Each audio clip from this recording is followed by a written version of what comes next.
خليل شفيق السيد من السويس. متجوز من غزة، وجا زيارة هنا لمراتي وولادي. من أول الحرب وأنا بحاول إن أنا أطلع وأنا وأطفالي، لكن للأسف كل ما أروح المعبر يقولوا لي مش هنقدر نعديك إلا لازم اسمك يجي من الجهة التانية اللي هي جهة مصر. طبعا حاولنا إن إحنا نروح الخارجية، وأهلي راحوا الخارجية أكتر من 7 مرات، وسجلوا وقالوا لهم إن شاء الله 10 أيام أسبوع بالكتير ويكون اسمه نازل وهيعدي. طبعا ده الكلام ده ما حصلش لحد ما المعبر رفع. حضراتكم دلوقتي احنا قاعدين في أسوأ الظروف اللي ممكن أي حد ممكن يتخيلها. احنا مش طالبين، يعني أنا مش طالب حاجة غير إن أرجع بلدي أنا وأطفالي. أنا عندي 3 أطفال، أصغرهم 3 سنين وأكبرهم 6 سنين.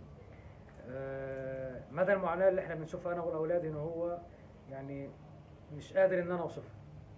فأنا أتمنى من سيادة الرئيس، من خارجية، من أي جهة مختصة بملفنا إحنا كمصريين هنا في قطاع غزة، إنها تنظر لنا بعين الرأفة وعين الرحمة، إن إحنا تسحبنا من غزة عشان خاطر أولادنا وعشان خاطر برضه أهالينا اللي موجودة في مصر هناك.